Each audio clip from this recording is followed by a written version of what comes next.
Image and the perception of the city is important, and more and more, and especially in developing countries, in developed countries, the issue of sustainability is essential. Having a very clear understanding of your sustainability footprint and the sustainability of the city is essential. When you think of sustainability, though, it doesn't apply equally to all places, and I think that there are some cities where that is valued much more highly by the citizenry. For example, New York City, some of the cities in Europe. That is critical. Other ones are facing different challenges. For example, if you look at some of those cities, Cincinnati and things, they talk about a sustainability agenda. Pittsburgh, they've been very conscious of the sustainability agenda and used that as a way to shift and attract different people, even though the heritage and the perception of what the city stood for before was in no way that. Pittsburgh was the steel town. Now it has created an economic engine based off attracting talent into universities.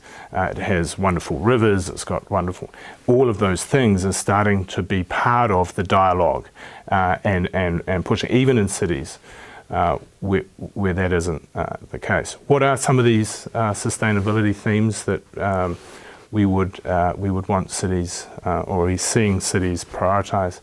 I think the whole issue of waste and waste treatment is critical, and actually making sure that you're dealing with your waste stream in an ecological way. Recycling is something that is not done uniformly, surprisingly enough, these days. Being able to process a city's waste effectively through clean disposal techniques, making sure that you can maximize the stream of waste from a city and actually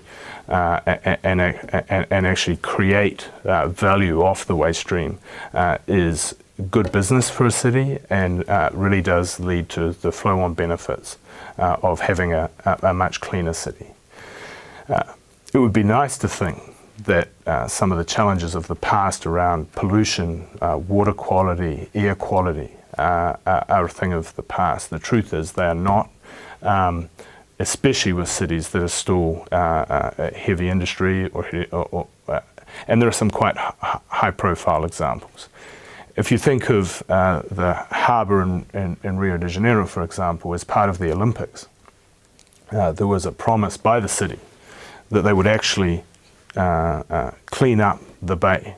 To do that requires going back and looking at the infrastructure and understanding where are the flows of, in this case, sewage, somewhat raw sewage, into the bay.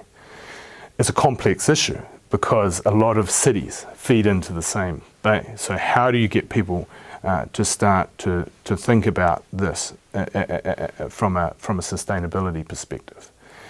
And so it needs to start with an infrastructure review, understanding what the current state of the infrastructure, what are the opportunities to improve that.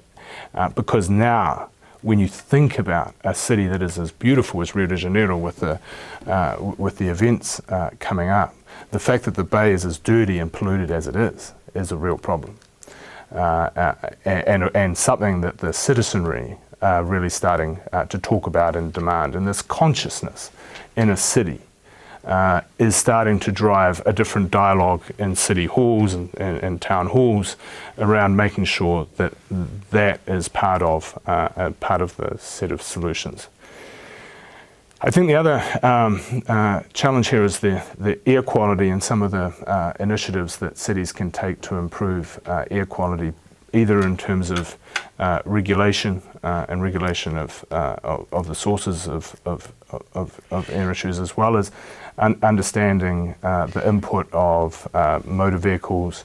The city's bus fleet is often a major driver of some of these some of these air quality issues, as well as trucks, and making sure that the city regulates that and looks for clean options. If you look at Mayor Bloomberg, obviously quite a public announcement around the taxi cabs all being green and looking to hybrid vehicles.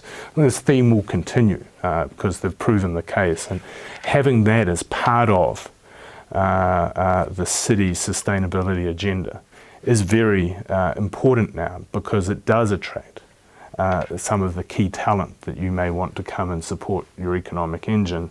If those things are important. There are examples where I've seen people not wanting to move to Santiago recently. Why? Because there's air quality issues, and they're concerned about that from a health perspective. And I think that making sure that you think about some of those factors for a city, and then take the infrastructure and regulatory steps to improve that is critical.